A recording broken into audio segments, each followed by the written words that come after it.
The film begins with a cave in the mountains, shown in a close shot. After that, two sisters are introduced, Abby and her sister Beth. Since the death of their mother, Beth has become Abby's whole world. Their life goes smoothly until they discover that Beth has last-stage cancer. This news breaks Beth, but she does not give up. Abby starts searching for new treatments and learns about a pharmaceutical research company that has found a cure for last-stage cancer. But the treatment is extremely expensive. Abby cannot afford it, so she decides to take a dangerous job. She gets work as a geologist on the cold border of Europe and Russia, where she must search for uranium in the mountains. The job is highly dangerous, even life-threatening, but it pays well, so Abby accepts it. She works hard, but after many days, no uranium is found. Abby suggests going deeper into the forested mountains. Her colleague refuses, knowing it is risky and also near the Russian border, where entry is not allowed. Disappointed, Abby prepares to leave. That night, she receives a call from her father, who informs her that Beth's condition has worsened. Abby is also stressed because the company has not given her any advance payment to at least start Beth's treatment. She knows the only way to get money is to find uranium. The next day, she decides to enter the dense jungle alone. Her colleague warns her about wild animals and refuses to join. Abby takes his gun and starts the journey by herself. After walking for hours, she hears strange sounds, as if an animal is nearby. She points her gun, but instead notices a hollow rock on the ground. The sound seems to come from inside. She picks it up and realizes it looks valuable, unlike anything she has ever seen, even as a geologist. Abby brings the rock back to the base, but keeps it secret from the company. She thinks of selling it herself to collect money for Beth's treatment. At that moment, she again receives a call from her father, who tells her Beth's health has gotten worse. Abby immediately decides to return home. She even tells her colleague that she may never come back. To leave the area, she boards a helicopter. Midway, she notices something strange outside the window. At first it looks like a bird's feather, but when it strikes the helicopter, the aircraft crashes. Abby loses consciousness. When she wakes up, one pilot is already dead,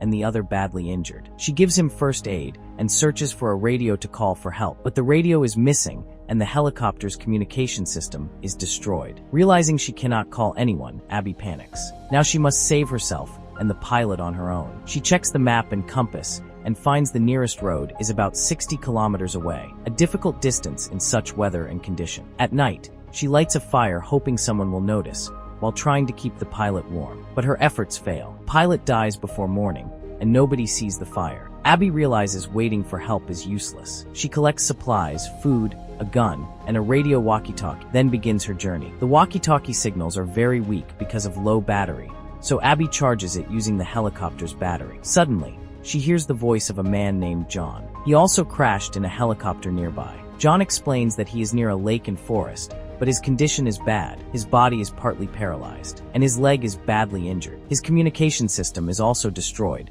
so he cannot call for rescue. But he has good supplies and a working radio that Abby can fix with her skills and battery power. When Abby checks the map, she finds John is only 30 kilometers away, while the road is 60 kilometers away. So Abby decides to go to John. But John warns her that the path is extremely dangerous, and the equipment she hopes to use might not even work. Abby still sticks to her decision because she does not have enough time to travel 60 kilometers to the road and then wait there for help. She wants to reach her sister as soon as possible. On the way, their conversations continue, and Abby tells him that she is a geologist. John immediately says that she must be there to search for uranium. Hearing this shocks Abby. How did he know that? At night, Abby sets up a shelter. Before resting, she checks her bag and takes out the same black stone. While examining it, she is stunned to see the stone changing its shape in her hands. The more she bends or twists it, the more it changes accordingly. Abby becomes confused. No ordinary rock can change shape like this. Is it some kind of advanced technology or an alien rock? The next morning, she resumes her journey. In the snowy landscape, she is completely alone. John keeps trying to talk to her over the radio, but Abby scolds him, saying that constant talking will drain the battery quickly, and then she won't be able to contact him at all. She turns off the radio and focuses on the journey. Soon, she faces a new challenge, climbing a steep mountain cliff, an extremely difficult task. Abby doubts if she can do it. She tells John, who replies that if she still wants to go, she should go. He will remember her effort and pray that her sister recovers soon. This makes Abby sad, and she says that her sister's condition is not improving. John explains that one cannot save everyone. Abby gets angry at this and tells him she does not need advice but motivation to keep going. John replies that she should do what feels right. Abby begins climbing the dangerous cliff. When no proper holds are available, she uses her knife to climb. But at one point, the knife gets stuck and breaks. Now the climb becomes almost impossible. At this moment, Abby remembers the strange stone. She takes it out and shapes it into a knife. Using it, she manages to climb upward, and the stone makes the task much easier. Finally, she reaches the top of the mountain, but now she realizes descending is even harder. The slope looks like a deep ravine, and falling means certain death. She reshapes the stone into a long rope and uses it to climb down safely. As soon as she descends, John contacts her and warns that ahead lies the Russian border. If soldiers see her, they will shoot on sight. Abby becomes frightened and turns back, but her foot slips on the slope. Stones slide beneath her feet, and she falls, badly injuring her leg. She bandages the wound and forces herself to continue walking, knowing she cannot stop. She keeps going until evening, when she finally spots a settlement. Desperate for help, Abby heads there, but sadly, it is completely deserted. Exhausted, she decides to spend the night there. Hunger drives her to look for food, but the supplies she finds are spoiled. She tends to her injured leg again and injects herself with a strength booster. By morning, she hears some noises and notices a Russian soldier nearby. Fear grips her, because as someone from Europe, she could be captured here. She quickly hides, but the soldier becomes suspicious and follows her into the house. Abby has a gun with her. She prepares it, and when the soldier comes face to face, both aim at each other. Abby fires first, shooting him in the leg. Her intention is not to kill, only to stop him. The gunshot happens by accident. Frightened, Abby takes the soldier's rifle and demands his bag, which contains supplies. To her shock, she discovers that the soldier also has a black stone similar to hers, a stone that can change shape and serve many purposes. At that moment, someone contacts the soldier through his walkie-talkie. The voice sounds exactly like John's. Abby is stunned, realizing that one person has been speaking to her as John and to the soldier as someone else. She understands that the entire mystery is connected to the stone. Through the soldier's walkie-talkie, she asks John who he really is and what he wants, but no reply comes. Abby tends to the injured soldier, bandages him, and offers to help him reach his base. The soldier agrees, as he too has lost his way. John remains in contact with Abby, but his true intentions are unclear. Both Abby and the soldier are wounded, making progress difficult. Strangely, although they are enemies, one from Europe and the other from Russia, they do not show hostility. Both know they need each other to survive. As they continue, the soldier's injury worsens. Meanwhile, John keeps telling Abby strange things, as if he wants to make her suspicious of the soldier. Abby realizes John must be connected to the black stone.